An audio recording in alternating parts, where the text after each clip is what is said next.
ಆಗ್ತಾ ಇವೆ. ಚೀನಾದಲ್ಲಿ ಕಂಡು ಬರ್ತಾ ಇರುವಂತಹ ಒಂದೊಂದು ದೃಶ್ಯಗಳು ಕೂಡ ಆತಂಕವನ್ನ ಮತ್ತೆ ಡಬಲ್ ಮಾಡ್ತಿವೆ. 5 ವರ್ಷಗಳ ಹಿಂದೆ ಅನುಭವಿಸಿದಂತಹ ಆ ಸಾವು ನೋವು ಕಣ್ಮುಂದೆ ಬರ್ತಾ ಇದೆ. ಆ ಕಣ್ಣೀರು, ಆ ನರಳಾಟ, ಪರದಾಟ, ಆ ಅವ್ಯವಸ್ಥೆ ಎಲ್ಲವೂ ಮತ್ತೊಮ್ಮೆ ಕಣ್ಣ ಮುಂದೆ ಬಂದು ನಿಲ್ತಾ ಇದೆ. ಯಾಕಂದ್ರೆ ಆವತ್ತು ಚೀನಾದ ವುಹಾನ್ ಲ್ಯಾಬ್ನಲ್ಲಿ ಹುಟ್ಟು ಅಂತ ಹೇಳಲಾದಂತಹ ಕೋವಿಡ್-19 ಇಡೀ ಜಗತ್ತಿನ ಆರ್ಥಿಕತೆಯನ್ನ ಬುಡಮೇಲು ಮಾಡಿತ್ತು.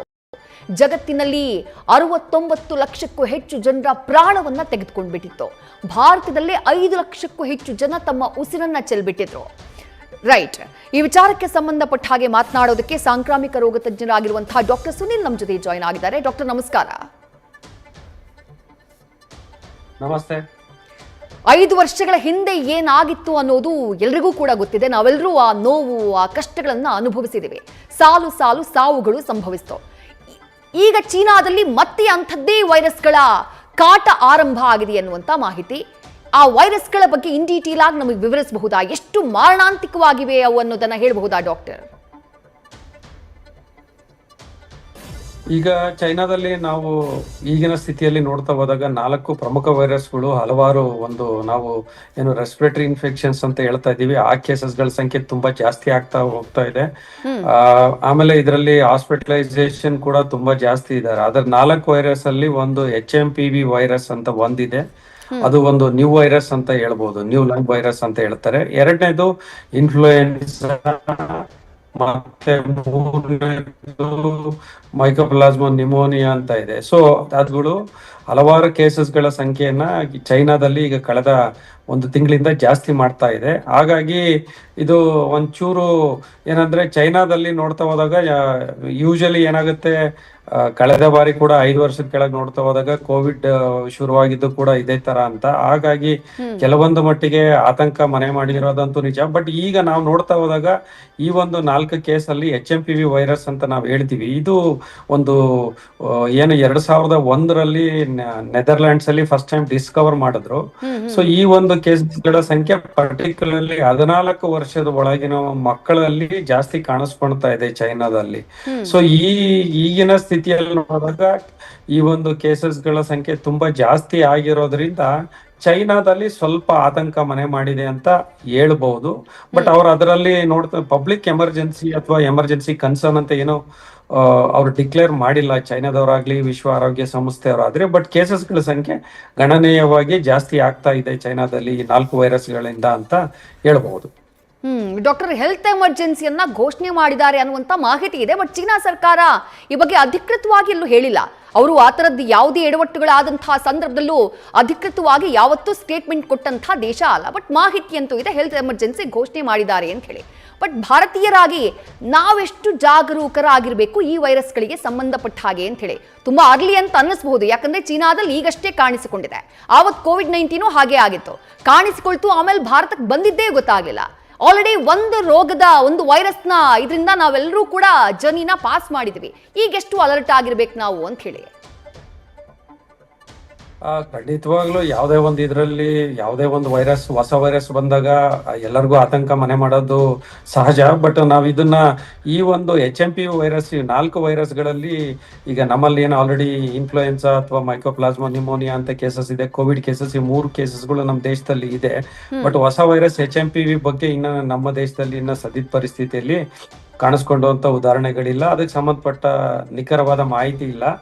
ಬಟ್ ಒಂದೇನಂದ್ರೆ ಈಗ ಕೋವಿಡ್ ಒಂದು ಪಾಠ ಇರೋದ್ರಿಂದ ಖಂಡಿತವಾಗ್ಲೂ ನಾವಿದು ಯಾವುದೇ ಒಂದು ಹೊಸ ವೈರಸ್ ಬಂದ್ರೆ ಕೋವಿಡ್ ಟೈಪ್ ಪರಿಣಾಮನೇ ಬೀಳುತ್ತೆ ಆತರ ಅಂತ ಒಂದು ಅನ್ಕೋಬಾರದು. ಜನಗಳು ಕೂಡ ಯಾವುದೇ ಒಂದು ಆತಂಕ ಮನೆ ಮಾಡುವಂತ ಸಾಧ್ಯತೆ ಇರುತ್ತೆ. ಬಟ್ ಇಲ್ಲ, ಯಾಕಂದ್ರೆ ಕೋವಿಡ್ ಆದ್ಮೇಲೆ ಕಳೆದ 3 ವರ್ಷಗಳಿಗೆ ಹಲವಾರು ಹೊಸ ವೈರಸ್ಗಳು ಹುಟ್ಕೊಂಡ್ವು. ಯಾವುದು ಕೂಡ ಅವೇನಂತ ಒಂದು ಮಾರಣಾಂತಿಕ ಆಗಿರೋದು ಅಥವಾ ಜನಗಳಲ್ಲಿ ತುಂಬಾ ಪರಿಣಾಮ ಬೀರೋಂಥದ್ದು ಸಾಧ್ಯತೆಗಳು ತುಂಬಾ ಕಮ್ಮಿ. ಬಟ್ ಏನಂದ್ರೆ ಈ ಒಂದು ಕ್ಲೈಮೇಟ್ ಏನಿದೆ, ಡಿಸೆಂಬರ್, ಜಾನ್ವರಿ, ಫೆಬ್ರವರಿ ಇವೆಲ್ಲ ಒಂಥರ ರೆಸ್ಪಿರೇಟರಿ ವೈರಸ್ಗೆ ಐಡಿಯಲ್ ಕ್ಲೈಮೇಟ್. ಹಾಗಾಗಿ ಕೇಸಸ್ಗಳ ಸಂಖ್ಯೆ ಜಾಸ್ತಿ ಆಗ್ತಾ ಹೋಗ್ಬೋದು.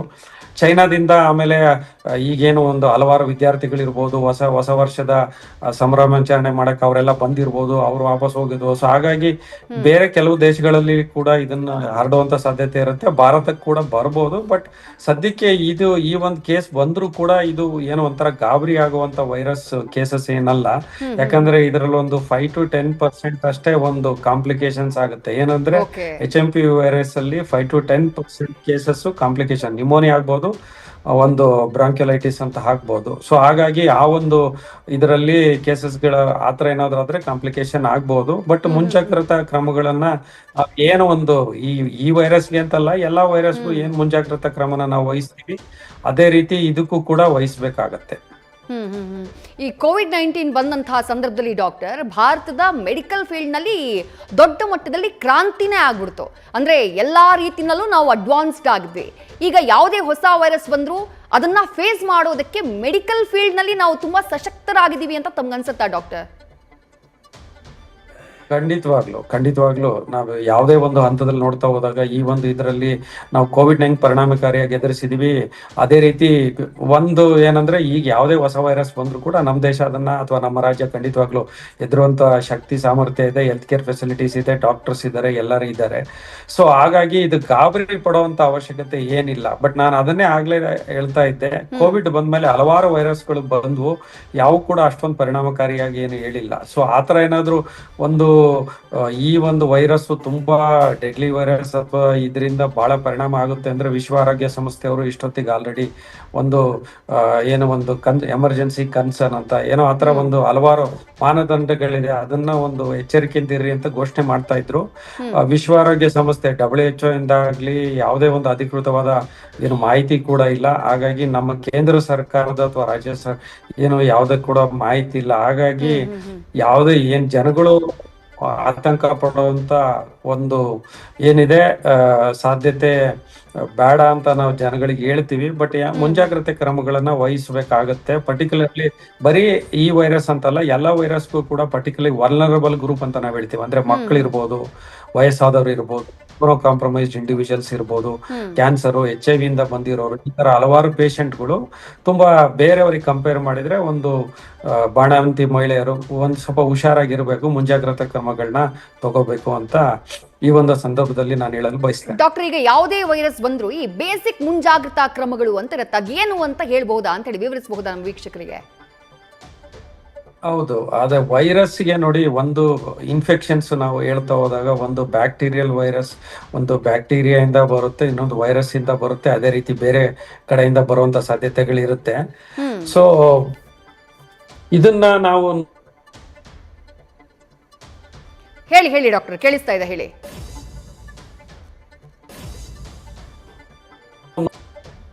ಹಲೋ, ಪ್ಲೀಸ್ ಕಂಟಿನ್ಯೂ ಡಾಕ್ಟರ್, ಕೇಳಿಸ್ತಾ ಇದೆ.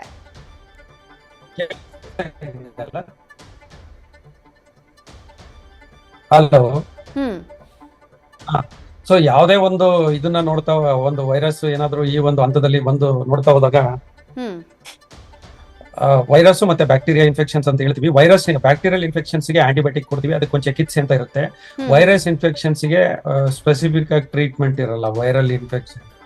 ಸೊ ನಾವು ಸಿಂಪ್ಟಮ್ಯಾಟಿಕ್ ಟ್ರೀಟ್ಮೆಂಟ್ ಅಂತ ನಾವ್ ಏನೇನು ಹೇಳ್ತೀವಿ, ಅದರಿಂದನೇ ನಾವು ಇದನ್ನೊಂದು ಚಿಕಿತ್ಸೆ ಕೊಡಬೇಕಾಗತ್ತೆ. ಹಾಗಾಗಿ ಆಮೇಲೆ ವ್ಯಾಕ್ಸಿನ್ಸ್ ಕೂಡ ವೈರಸ್ಗೆ ಇರುವಂತ ಸಾಧ್ಯತೆಗಳು ತುಂಬಾ ಕಮ್ಮಿ. Right doctor, thank you doctor. ಇಷ್ಟು ಹೊತ್ತು ಬಹಳ ಸುದೀರ್ಘವಾಗಿ ಈ ವೈರಸ್ಗೆ ಸಂಬಂಧಪಟ್ಟ ಹಾಗೆ ಮಾಹಿತಿಯನ್ನ ನೀಡಿದ್ರಿ. ನ್ಯೂಸ್ ಫಸ್ಟ್, ನಿರ್ಭೀತಿಯಿಂದ ನಿಮ್ಮ ಪರವಾಗಿ.